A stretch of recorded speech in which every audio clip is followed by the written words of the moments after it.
Glyph, welcome to 69 Face of Rock. How are you guys doing today? Doing great, man. How are you? I'm good. Yeah. Introduce yourself. Tell me what you do in the band. My name is Darin Wall. I play bass guitar and I scream into the microphone and yell things at the people. My name's Jeff Black. I play the keyboards, do a lot of the songwriting in the band. Occasionally I also scream into the microphone. You are in the middle of the tour right now. How are things going? Oh man, it's been really good. Crowds have been packed every night, been energetic every night. People out here are very nice. Like this power metal crowd are some of the nicest people you can meet. Everyone's very respectful. Been making some money. It's been awesome. We've been having fun. And there's so many of them. Yeah. It's crisscrossing and darting back and forth. Yeah. Yeah, we keep like passing our friends in other bands. It's true. It's pretty sweet. We do. Not too long ago, you released a brand new EP, which you're holding in your hand, Invictus, right? What approach did you take with this group of songs? Well, basically we wanted to, because we're introducing a new vocalist, Barbara Blackthorne, into the band, we wanted to kind of take a selection of songs from the first album that really like highlight the strengths of her voice, and then introduce some new material as well. So it's 3 previously recorded songs redone with her, and then 3 brand new songs. We thought that'd be like a great way to just kind of bring her into the family, introduce her to the fans and everything, and then it's just onward to brand new stuff after that. And why was doing an EP the right thing to do at the moment? I think the main thing was like we didn't want to. We spent quite a long time just deciding on who our new vocalist was going to be, and we said, you know what? Instead of making people wait for a full-length album, we already had the new material kind of in the can before she arrived in the band, and so we just said, okay, well, we've got all this material now that we can work with. Let's try to get something featuring her out right away. Also, of course, we got the offer for the tour, and we just didn't want to have any additional holdups in the process. That makes sense. As you mentioned, it is also a first recording featuring Barbara Blackthorne on vocals. What was it like to work with Barbara in a studio setting? Very easy. She's a consummate professional. She's always on point. She takes care of her voice really well. She takes her craft very seriously. She knew the material. She was ready to go. I mean, it didn't take much to produce her to get the right takes out of her. She worked very hard. So it was a very enjoyable experience. There are 6 tracks on a new EP. What can you tell me about those songs? What are they about? Well, the opening track, Rune Master, which is kind of the lead single that we've been promoting, it's a lot of sci-fi imagery, but it kind of ties into a general theme of some problems that we're facing in the world today, namely tech oligarchs and things like that. And so it's kind of we talk a bit about just kind of the dangers of those types of people that we face in our society day to day, and we kind of wrap that up in some sci-fi imagery. So that's the lead single on the record. And then the songs Elden Fire, Defy the Night, and When the World Was Young. Those are the 3 re-recorded songs, and those kind of follow the storyline of the first album, Honor, Power, Glory. Victory Dance is a really fun, like, rousing battle hymn. We had just a really great time putting that one together. Just a very like big symphonic intro, like really catchy, bombastic chorus and everything. And then Lament of Innocence, the big like dark ballad, which we've never really done before. So kind of swinging for the fences. Yeah. Excellent. How does the new material connect with what you did previously? That's a good question. That's a very good question. It's a good question. I would say now some of these some of these newer songs were written in pretty close time proximity to the first album. So I would say that like I was in a pretty similar headspace when I was putting these newer songs together. The main difference is that they don't really, I would say that these don't really follow the internalized storyline that we set up on the first album. These ones kind of stand alone. So lyrically and thematically, they kind of stand alone. They might become incorporated into the lore at some point, but they're kind of a little bit more vague in that respect. That's right. How did you find Barbara, and what do you think she brings into the band? Well, that's a story that is quite. It was pretty I'm trying to be as sensitive as I can. Anyway, we knew Barbara from our last tour. We'll put it like this: she was singing with Ailstorm on the last tour that we went, and on. We are good friends with her. There was some crazy things that happened between her and our old singer. So they used to be a couple. And when she split, I kind of had, when they split, I had the idea when we were doing Mad with Power Festival and we had no singer, like, with all the things that were happening, we kind of wanted to make a real statement that, we're not here to stand for that kind of crap. This isn't a stupid boys club anymore. We don't put up with that. And, we want everybody, no matter who you are, what your gender is, what your beliefs are, your religion, anybody, it doesn't matter. Like, you're welcome at a Glyph concert. You're welcome at a Glyph family. And we want to create that atmosphere that's just a big party for everyone. And it doesn't matter who you are. So it started off as just like a statement to say, hey, we were standing with Barbara, and we want to keep conveying that message that Glyph is an inclusive thing for everyone.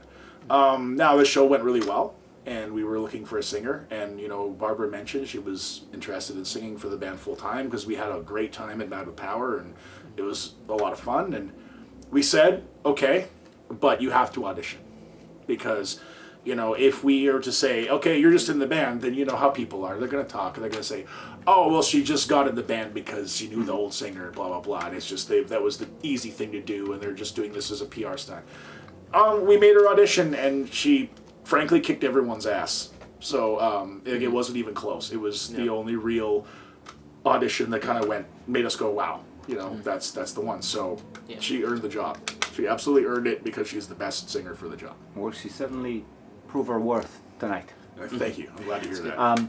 Switching from male-fronted to female-fronted vocals is really a big change. Yes. How are you fans responding or adjusting to this change? I mean, it's a mix, right? Mm-hmm. I mean, I just went through this in another band I'm in, and whenever you switch something, because people hear the singing first. That's the first thing you hear.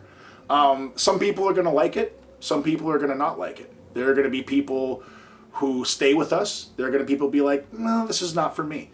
There's going to be people who are like, oh, I really didn't like the last guy, but I'm going to come on board with this because I like this. So I think it's a wash. It's a mix of reactions, but that's the thing about music. It's subjective, and you're allowed to like what you like, and you're allowed to not like what you don't like. And her voice isn't going to be for everyone, but I think it's a great voice, and it's an accessible one. And I think more people are going to be into it than not. Makes sense. Yep, the reactions that we've been having from people on stage, like when we're on stage, I think they speak for themselves. People really seem to enjoy the performance that she's putting on. Everyone's magnetized to her when she comes and says hi after the show at the merch booth and everything. So I think that speaks for itself. Yeah, I agree. I mean, yeah, she'll win everyone over, I'm pretty sure. With all of those changes behind you, how would you describe the current dynamic in the band? It's just fun. It's like, we're all friends, we're all like, really, the thing is like, one of the most important things in bands is for you to get along, for everybody to get along on some level. You've seen in the history of rock and roll that some of the greatest bands in the world don't last because Skid Row. I mean, how many millions of dollars is Skid Row leaving on the table? Because they can't stand each other. Guns N' Roses. Guns N' Roses should be the biggest band of all time. They can't stand each other, so it's very important you get on. So we all love each other, and when that happens, when you get annoyed with each other, when the times are tough, it's easier to do it with your friends. And you seem to have a lot of fun on stage, which I just witnessed. Can you explain your concept? What is it that happens? Because there are a lot of statements being made from the stage as to where you guys come from and what do you project. So what is that? As far as you mean as far as the image? The image? Yeah. That was just something. I mean, when me and Jeff, we're kind of Jeff's the founder of the band. I was the first person he kind of pitched it to. We kind of did we had a look around at what different bands were doing and ones that were successful, and we're like, oh, a lot of these bands have a theme. We both love a lot of fantasy and sci-fi and Sword and Planet movies, and we were kind of like, well, what if we played on that a little bit and then created a universe where we had alter egos who were characters in this universe, and the songs are about the plights and triumphs of these people and their planet and blah blah blah, and yeah, that's just kind of where it came from. and a lot of it came from books he was reading. You know. Yeah, yeah. And you also come from a special planet, which is Correct, Valeria. Valeria. That's right. Yeah. Here's a fun question: is that the same planet Guar is from? I haven't seen them around. But you never know where those guys are going to pop up. I haven't seen them around. When I heard this, I'm like, there you go. I need to ask that. Maybe we should tour with them and find out. We should hang out. Right there? Yeah. Guar, if you're listening. Yeah. Let's go. We're down for it. Yeah.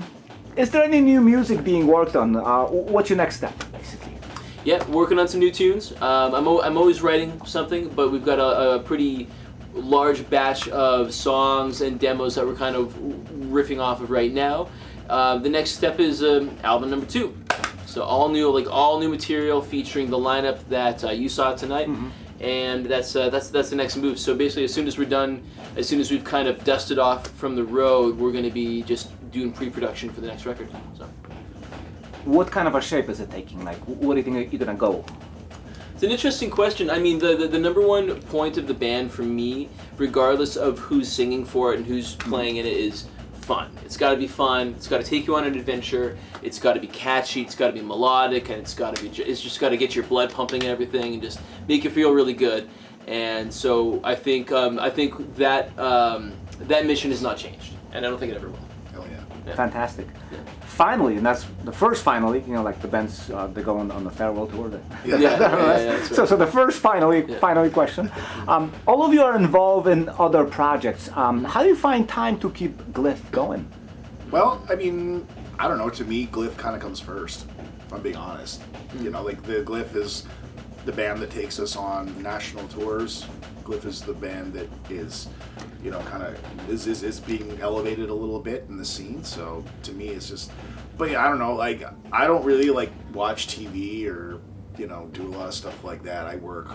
Like, I'm kind of a workaholic when it comes to either my job or my music. Like, I just kind of I always like growing things and cultivating them. So I don't know, man. There's 24 hours in a day. I only need to sleep 6. That's kind of my philosophy. Yeah, it's pretty. I mean, I would say it's relatively similar for me. Like, I've kind of finagled myself into a position where I can do musical stuff full time. Glyph eats up the majority of that music time, but it leaves me some empty spaces to go and pursue other things when they pop up. If I get to go on the road with Spell, for example, or work on a Dungeon Synth album or things like that. So I've been able to kind of just position myself so that there's only time for music. So yeah. Finally, what kind of fulfillment do you get from Glyph that you don't get from other projects? That is a fascinating question because every project is different, and like for me, I have 3, I guess, right now. I have Greyhawk, which is my more trad metal band, and then I have a small stoner rock band from Canada I still play with called 80 Mile Trip, and it's just, and then Glyph, of course. I guess Glyph gives me how to quantify the feeling it gives me. It's just like there's a sense of like what's next with Glyph. Like, I don't know what's gonna come next, but there's a radiant feeling of positivity around it. I feel like this band has a cast of characters who aren't hung up with like day jobs or like things that are gonna prevent them from doing things, and there's just feels like the sky's the limit here, and that's the thing that excites me the most about this band. Mm-hmm. Yeah, for me, I feel like I guess coming from like a more underground, like traditional metal background, there's always a lot of like preconceived hang-ups and things like that, and like kind of arbitrary rules of like what's cool and like what it means to be like an underground metal band and things like that. And for me, this is kind of a way of like just ignoring that. Just saying, you know what, no, I'm just gonna make like really, really fun, catchy music and just do the most I can with it. Remember when we were writing like the first songs, we were like, is this allowed? Yeah. we're like, oh man, our friends are gonna hate this. Yeah. Are we allowed to do this? Yeah. I think that's a big part of it for me. Is like it's a really big it's a really big and fun exercise for me to try to write the catchiest and the just most tight and cohesive songs possible without worrying about what my friends in like my cool underground bands are gonna think, and I just turn that part of my brain off, and I can just write music that to try to just appeal to fans of power metal, because those are the people who come out to the shows and enjoy themselves, and it's really important for me to just get my music in front of people. That's really, really important for me. And also, I've been listening to this kind of power metal since like 1998, so yep. you know, I've always listened to Sonata Arctica and Stradivarius and Halloween and bands like that forever, so this comes pretty naturally. Yeah, and the fact that like we started this and it was so quickly well received, like quite broadly. The guys in Ailstorm picked us up for the tour last year within like a month of our first single being available. That really like lit a fire under all of our asses. Yeah. Yep. Yeah. Thank you. Thank you. Appreciate it.